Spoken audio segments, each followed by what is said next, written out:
Naturalmente, estou gracejando, senhores, e eu mesmo sei que o faço de modo inábil, mas não se pode também tomar tudo por um gracejo. É possível que eu graceje rangendo os dentes. Senhores, os problemas me atormentam. Resolvei-os para mim. Quereis, por exemplo, desacostumar uma pessoa dos seus velhos hábitos e corrigir-lhe à vontade, de acordo com as exigências da ciência e do bom senso, mas como sabeis que o homem não apenas pode, mas deve ser assim transformado? De onde concluís que a vontade humana é tão indispensavelmente necessário corrigir-se? Numa palavra, como sabeis que uma tal correção realmente trará vantagem ao homem? E se é para dizer tudo, por que estáis tão certamente convictos de que não ir contra as vantagens reais, normais e asseguradas pelas conclusões da razão e pela aritmética é de fato sempre vantajoso para o homem e constitui uma lei para toda a humanidade? Mas, por enquanto, isso é apenas uma suposição vossa. Admitamos que seja uma lei lógica, mas talvez não seja, de modo algum, da humanidade. Talvez penseis, senhores, que estou louco. Permiti-me emendar o que disse. Concordo, o homem é um animal criador por excelência, condenado a tender conscientemente para um objetivo e a ocupar-se da arte e da engenharia, isso é, abrir para si mesmo um caminho, eterna e incessantemente, para onde quer que seja. Mas talvez precisamente por isso lhe venha às vezes uma vontade de se desviar, justamente por estar condenado a abrir esse caminho. E talvez ainda porque, por mais estúpido que seja um homem direto e de ação, ocorre-lhe às vezes que o caminho vai quase sempre para alguma parte e que o principal não está em saber para onde se dirige, mas simplesmente em que se dirija e em que a criança comportada, desprezando a arte da engenharia, não se entregue à ociosidade destruidora que, como se sabe, é mãe de todos os vícios. O homem gosta de criar e de abrir estradas, isso é indiscutível. Mas por que amam também até a paixão, a destruição e o caos? Dizei-me. Mas eu mesmo quero dizer separadamente duas palavras sobre o assunto. Não amará ele a tal ponto a destruição e o caos? É indiscutível que ele às vezes os ama, e muito. Não há dúvida sobre isso, porque teme instintivamente atingir o objetivo e concluir o edifício em construção? Como podeis sabê-lo? Talvez ele ame o edifício apenas de distância e nunca de perto. Talvez ele goste apenas de criá-lo e não viver nele, deixando-o depois para os animaux domestiques, isso é, formigas, carneiros, etc, etc. Já as formigas têm gosto todo diferente. Elas possuem um edifício surpreendentemente do gênero indestrutível para os séculos, o formigueiro. As dignas formigas começaram pelo formigueiro e certamente acabarão por ele, o que confere grande honra à sua constância e caráter positivo. Mas o homem é uma criatura volúvel e pouco atraente, e talvez, a exemplo do enxadrista, ame apenas o processo de atingir o objetivo e não o próprio objetivo. E, quem sabe, não se pode garantir, mas talvez todo o objetivo sobre a Terra, aquele para o qual tende a humanidade, consista unicamente nessa continuidade do processo de atingir o objetivo. Ou, em outras palavras, na própria vida e não exatamente no objetivo, o qual, naturalmente, não deve ser outra coisa, senão que 2 e 2 são 4, isso é, uma fórmula. Mas, na realidade, 2 e 2 não são mais a vida, meus senhores, mas o começo da morte. Pelo menos, o homem sempre temeu, de certo modo, este 2 e 2 são 4, e eu o temo até agora. Suponhamos que o homem não faça outra coisa, senão procurar esses 2 e 2 são 4. Ele atravessa os oceanos a nado, sacrifica a vida nessa busca, mas quando a encontrá-lo realmente, juro por Deus, tem medo. Bem que ele sente, uma vez encontrado isso, não haverá mais o que procurar. Operários que terminam uma tarefa com certeza recebem dinheiro e vão a um botequim, acabando no distrito policial. Bem, aí estão as ocupações para uma semana. Mas o homem, para onde irá? Percebe-se nele constantemente algo de inábil toda vez que atinge tais objetivos. Ele ama o ato de alcançar, mas alcançar de fato, nem sempre. E isso está claro, é ridículo ao extremo. Uma palavra, o homem está arranjado de modo cômico. Em tudo isso, provavelmente, há um trocadilho. Mas 2 e 2 são 4 é, apesar de tudo, algo totalmente insuportável. 2 e 2 são 4 constitui, a meu ver, simplesmente uma impertinência. 2 e 2 fica feito um peralvilho atravessado no vosso caminho, as mãos nas cadeiras, cuspindo. Estou de acordo em que 2 e 2 são uma coisa admirável, mas, se é para elogiar tudo, então 2 e 2 são 5 também, constitui, às vezes, uma coisinha muito simpática. E por que estáis convencidos tão firme e solenemente de que é vantajoso para o homem apenas o que é normal e positivo, numa palavra, unicamente a prosperidade? Não se enganará a razão quanto às vantagens? Talvez o homem não ame a prosperidade. Talvez ele ame, na mesma proporção, o sofrimento. Talvez o sofrimento lhe seja exatamente tão vantajoso como a prosperidade. O homem, às vezes, ama terrivelmente o sofrimento. Ama-o até a paixão, isso é um fato. No caso, é inútil recorrer à história universal. Interrogai a vós mesmos se sois homens e vivestes um pouco sequer. E quanto à minha opinião pessoal, creio que amar apenas a prosperidade é, de certo modo, até indecente. Bem ou mal, quebrar às vezes algo é também muito agradável. No caso, não estou propriamente defendendo o sofrimento, e tampouco a prosperidade. Defendo meu capricho e que ele me seja assegurado quando necessário. O sofrimento, por exemplo, não é admitido nas vaudevilles, eu sei. No Palácio de Cristal, ele é simplesmente inconcebível. O sofrimento é dúvida, é negação, e o que vale um palácio de cristal do qual se possa duvidar? E, no entanto, estou certo de que o homem nunca se recusará ao sofrimento autêntico, isso é, à destruição e ao caos. O sofrimento... Mas isso constitui a causa única da consciência. Embora tenha afirmado no início que a consciência, a meu ver, é a maior infelicidade para o homem, sei que ele a ama e não a trocará por nenhuma outra satisfação. A consciência, por exemplo, está infinitamente acima de 2 e 2. Depois do 2 e 2, certamente nada mais restará, não só para fazer, mas também para conhecer. Tudo o que será possível, então, será unicamente calar os 5 sentidos e imergir na contemplação. Bem, com a consciência obtém-se o mesmo resultado, isto é, também não haverá nada a fazer, mas pelo menos poderemos espancar a nós mesmos, de vez em quando, e isso, apesar de tudo, infunde ânimo. Ainda que seja retrógrado, é sempre melhor que nada. Acreditais no Palácio de Cristal, indestrutível através dos séculos, isto é, um edifício tal que não se lhe poderá mostrar a língua às escondidas, nem fazer figa dentro do bolso. Bem,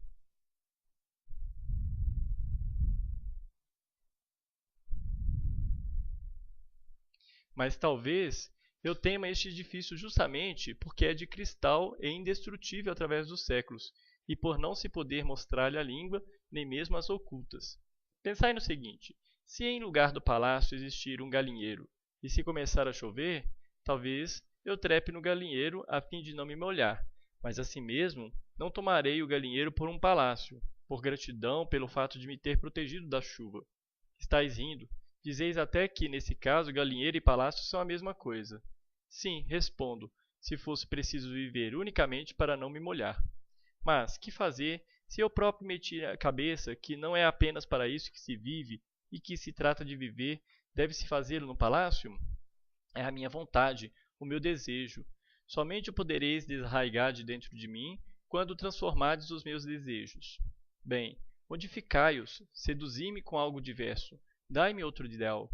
Mas, por enquanto, não tomarei o galinheiro por um palácio. Suponhamos que o edifício de cristal seja uma invencionice e que, pelas leis da natureza, não se admite a sua existência que eu tenha inventado unicamente em virtude da minha própria estupidez e de alguns hábitos antigos e irracionais da nossa geração. Mas que tenho eu com o fato de que não se admita a sua existência? Não dá no mesmo se ele existe nos meus desejos, ou, melhor dizendo, se existe enquanto existem meus desejos? Estais rindo de novo, talvez. Podeis rir. Aceitarei todas as zombarias. Apesar de tudo, não direi estar saciado quando tenho fome. Apesar de tudo, sei que não me satisfarei com uma solução de compromisso com um zero periódico, incessante, apenas porque ele existe segundo as leis da natureza e porque existe realmente. Não considerarei como o coroamento dos meus desejos, um prédio de aluguel com apartamentos para inquilinos pobres e contratos por um prazo de 1000 anos, e, por via das dúvidas, com a placa do dentista Wanheng. Destruí os meus desejos, apagai os meus ideais, mostrai-me algo melhor e hei de vos seguir. Direis talvez que não vale a pena mesmo ocupar-se disso, mas, nesse caso, posso responder-vos de modo idêntico. Estamos argumentando a sério, mas se não vos quiserdes dignar a dirigir-me a vossa atenção, não serei o primeiro a inclinar a cabeça. Tenho o meu subsolo. Por enquanto, ainda vivo, ainda sinto desejos, e quero que os meus braços sequem se eu carregar um tijolinho que seja para uma casa de renda desse tipo.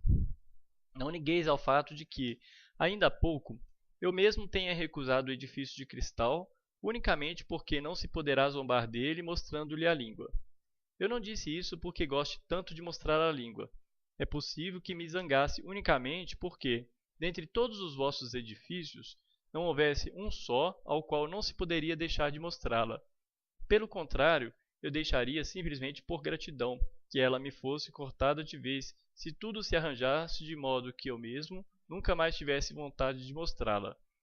Que tenho eu com o fato de que isso é impossível de conseguir e de que seja preciso contentar-se com os apartamentos? Por que fui feito com tais desejos? Será possível que tenha sido unicamente para concluir que toda a minha conformação é puro logro? Será possível que consista nisso todo o objetivo? Não acredito. E, aliás, quereis saber uma coisa? Estou certo de que a nossa gente de subsolo deve ser mantida à rédea curta. Uma pessoa assim é capaz de ficar sentada em silêncio durante 40 anos, mas quando abre uma passagem e sai para a luz, fica falando. O fim dos fins, meus senhores, o melhor é não fazer nada. O melhor é a inércia consciente. Pois bem, viva o subsolo. Embora eu tenha dito realmente que invejo o homem normal, até a derradeira gota da minha bilis, não quero ser ele nas condições em que eu vejo, embora não cesse de invejá-lo.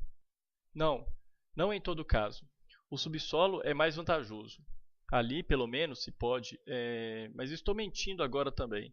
Minto porque eu mesmo sei, como 2 e 2, que o melhor não é o subsolo, mas algo diverso, absolutamente diverso, pelo qual anseio, mas que de modo nenhum hei de encontrar. Ao diabo o subsolo. Eis o que seria melhor mesmo, que eu próprio acreditasse, um pouco que fosse, no que acabo de escrever. Juro-vos, meus senhores, que não creio numa só palavrinha de tudo quanto rabisquei aqui. Isso é, talvez eu creia, mas ao mesmo tempo, sem saber por quê, sinto e suspeito estar mentindo como um desalmado. Mas, para que foi então que escreveu tudo isso? Dizeis-me. E o que aconteceria se eu vos deixasse por uns 40 anos, sem qualquer ocupação, e, passado esse tempo, fosse à vossa casa, ao subsolo, para me informar a que ponto chegastes? Pode-se acaso deixar um homem durante 40 anos sozinho, sem uma tarefa? Mas não é uma vergonha, não é uma humilhação? Talvez me digais, balançando com desdém a cabeça. Está ansiando pela vida, mas resolve os problemas da existência com um emaranhado lógico. E como são importunas, como são insolentes as suas saídas, e ao mesmo tempo como o senhor tem medo, afirma absurdos e se satisfaz com eles. Diz insolências, mas sempre se assusta com elas e pede desculpas. Assegura não temer nada e ao mesmo tempo busca o nosso aplauso. Garante estar rangendo os dentes e simultaneamente graceja para nos fazer rir. Sabe que os seus gracejos não têm espírito, mas ao que parece está muito satisfeito com a sua qualidade literária. É possível que tenha sofrido realmente. Todavia, não respeita um pouco sequer o seu próprio sofrimento. No Senhor há verdade, mas não há pureza. Por motivo da mais mesquinha vaidade, traz a sua verdade à mostra, conduzindo-a para a ignomínia, para a feira. Realmente quer dizer algo, no entanto, por temor, oculta sua palavra derradeira, porque não tem suficiente decisão para dizê-la, mas apenas uma assustada impertinência. Vangloria-se da sua consciência, mas na realidade apenas vacila, pois, embora o seu cérebro funcione, o seu coração está obscurecido pela perversão, e, sem um coração puro, não pode haver consciência plena, correta, e que a capacidade de importunar, que a insistência como careteira, mentira, mentira, mentira. Está claro que eu mesmo inventei agora todas essas vossas palavras. Isso provém igualmente do subsolo. Passei ali 40 anos seguidos, ouvindo por uma pequena fresta essas vossas palavras. Inventei-as eu mesmo, pois não podia inventar outra coisa. Não é para estranhar que se tenham gravado de cor e tomado forma literária. Mas é possível que sejais crédulos a ponto de imaginar que eu vá publicar e ainda vos dar a ler tudo isso? E eis mais um problema para mim. Para que realmente vos chamo de senhores? Para que me dirijo a vós como leitores de verdade? Confissões como as que pretendo começar a expor não se imprimem e não se dão a ler. Pelo menos não possuem em mim tamanha firmeza, e não considero necessário possuí-la. Mas sabeis de uma coisa? Veio-me à mente uma fantasia e a todo custo quero realizá-la. Eis o que se trata. Existem nas recordações de todo homem coisas que ele só revela aos seus amigos. Há outras que não revela mesmo aos amigos, mas apenas a si próprio, e assim mesmo em segredo. Mas também há, finalmente, coisas que o homem tem medo de desvendar até a si próprio. E em cada homem honesto acumula-se um número bastante considerável de coisas do gênero. E acontece até o seguinte: quanto mais honesto é o homem, mais coisas assim ele possui. Pelo menos, eu mesmo só recentemente me decidi a lembrar as minhas aventuras passadas. E até hoje, sempre as contornei com alguma inquietação. Mas agora que não apenas lembro, mas até mesmo resolvi anotar, agora quero justamente verificar.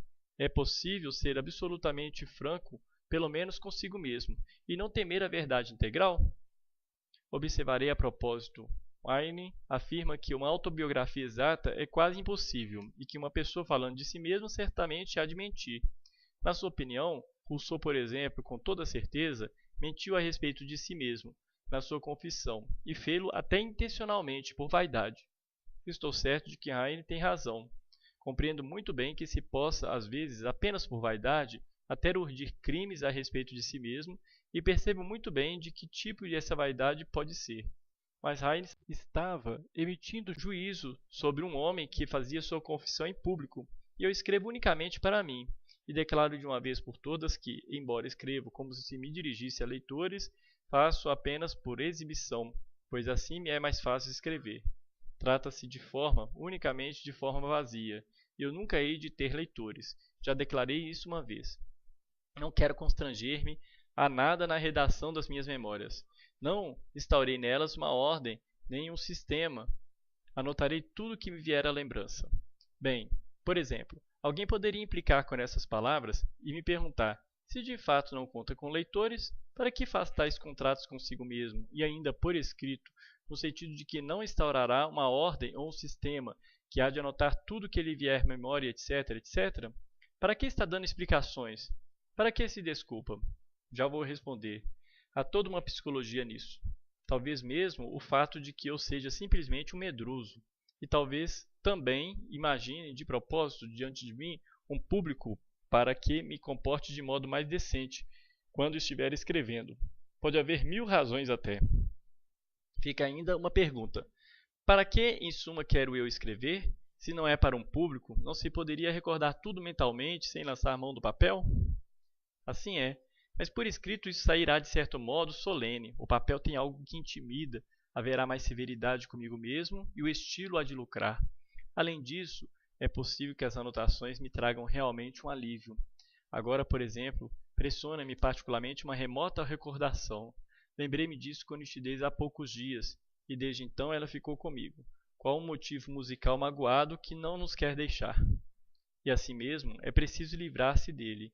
Tenho centenas de tais recordações, mas de tempos em tempos, uma delas destaca-se das demais e passa a pressionar-me. Não sei porquê, mas acredito que se eu a anotar, há de me deixar em paz. E por que não tentar?